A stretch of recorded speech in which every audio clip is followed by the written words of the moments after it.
Hi, my name is Ambry, and we're joined here today with the Kyocera Group HR Director, Amanda. Hello, Amanda. Good to see you. Nice to see you too. And we're talking today about the future of work.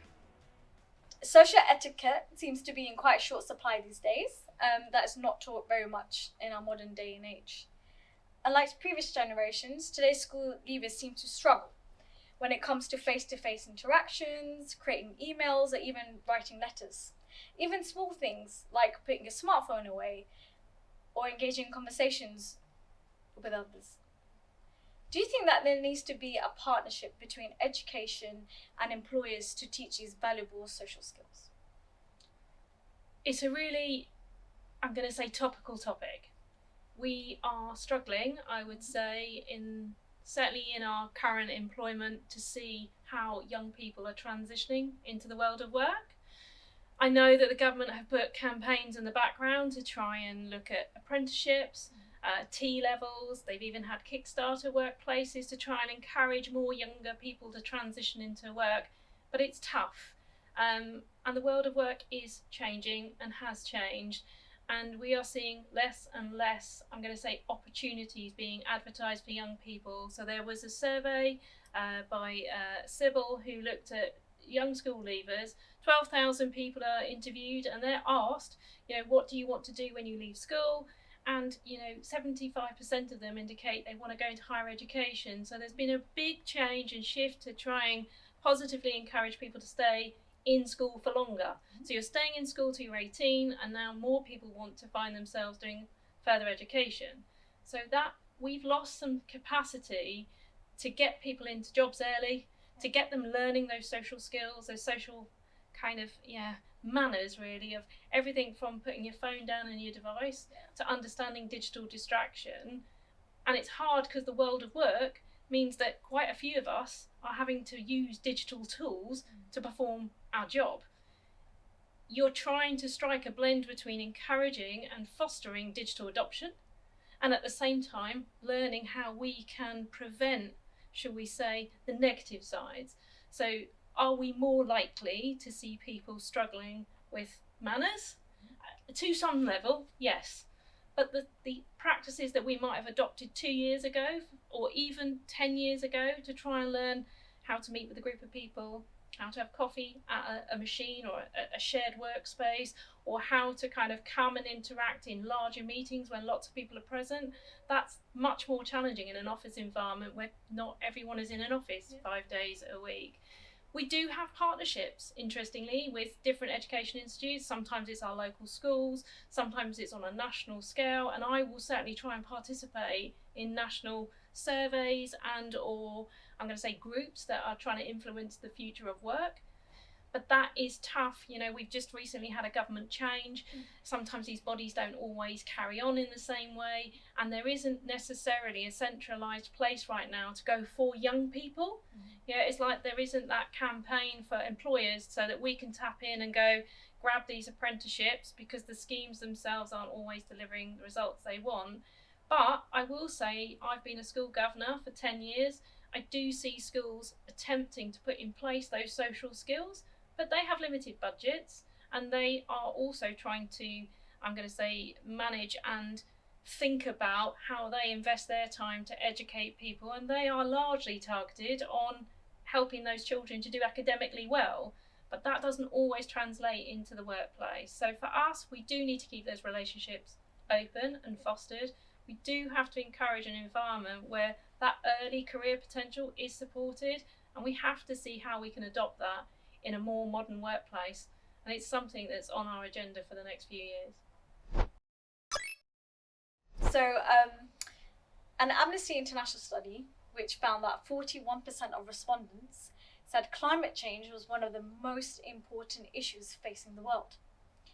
They do not want to work for an organisation that does not prioritise environmental values. With this in mind, what is Kyocera doing to showcase our environmental progress? It is a really hot topic. I would say there's increasingly more asked of us as an employer now to try and demonstrate this to employees. So certainly when I came into the world of work, I think climate change pretty much was a very low-key topic and possibly only reserved to a small few people and often activists that were out campaigning. You didn't really see a huge agenda item. It certainly wouldn't be on a board agenda, and even in our HR world we wouldn't have even begun to think about it. I think now I see it in a multi-generational way. It's interesting that the report seems to focus on, earlier generations are thinking about this more, but I'm not so sure I'm in violent agreement with that. I know the survey is global, and actually Kyocera at a global level, they are part of the Carbon Development Project, which is, we sign up to agree to committing to lower our emissions. That is hugely important, and Kyocera can do almost a bigger campaign on a global level. But if I bring it real local, like what is it we have to do as an employer, sometimes we have to really demonstrate the basics, like what do you do? Do you encourage people to drive less to work? Do you use energy saving light bulbs? Do you encourage people to car share? Do you do anything that helps to support your local environment? And interestingly, a lovely share is we've got 2 beehives on our roof where we have about 80 to 100,000 bees at their active time. And it's lovely because in our local ecosystem they thrive and they do brilliantly, and a small payback is we can create jars of honey, and they do it all willingly. We've got them obviously on lovely contracts, and in that process we then can distribute that to staff. So all joking aside, we can have a really clean food supply chain at one level, but at the next level the pressure is still coming on us because things like the use of your electric, do you use clean electric to get your buildings, should we say, fired up and working? Then do you dispose of things responsibly? So are you as an employer making sure that when you are using your product you can recycle it, you can put it into an environmentally safe way of refuse? That matters now. I would be asked those questions, but importantly we would have to put statements on our websites, and we have to make it clear to our future generation that it's not just a label. We actually have to practice that. So there's still education for all of us to make sure that people do realise it's not just on paper, this is something we must do. And in some respects the climate kind of discussion has changed other practices. So in the advent of adopting a good healthy practice for your lifestyle, we have to look at things like modern slavery. So we have to make sure we're not encouraging really poor work practices that shouldn't exist in the first place, but we have to try and root out where we can. And I think that makes for a stronger ethical business, but I also see that causes challenges in the way we run our business. And again, something on our agenda is that we've got to sort of constantly push for a zero carbon emission, but we also have to go a little bit further, and we need to, like some of our projects where we have print relief, we look to recycle our paper, we look to plant trees where we can do, and we look to sponsor projects. So we're kind of trying to invest more than we are trying to take from the environment. According to the Health Foundation Institute of Employment Studies 2023 report, Bridging the Gap, 41% of employers do not hire young people between 18 and 25. So what do you see as the benefits and disadvantages to a company in hiring young people? I think we are in a multi-generational workforce, and it's going to be probably for me the first time in my career where I can be aware of a 16-year-old coming in and I can be aware of a 75-year-old, and they just have vastly different needs or requirements. And for me, the benefits of younger people coming into the workforce is that they are your future of work. They are your future leaders, your future workers, however you want to paint them. So we should be fully embracing bringing in people that, I'm guessing are very naive, very underskilled, and very unaware of what the future of work requires. But one of our challenges, and this is why I think we're doing this interview, is that the world of work has changed, is changing, and will change. And certainly on articles I've read, documents I've kind of come across, with the advent of AI, I don't think the world will look the same in 5 years' time. And yet we have got a young generation of people that are having to grow up in a completely different way to perhaps how I did or you did. So embracing sometimes their tech savviness, and sometimes it's, you know, they can shoot a video in one take and they can plaster it all over TikTok in 2 minutes and be super confident and get 200 million likes. Probably not my strength, but their strength. So how can we embrace that? How can we enjoy their enthusiasm, their energy, and for me, their wonderful naivety? They have no idea what to expect. They don't actually know about office etiquette or rules or behaviour, so they can be utterly disruptive.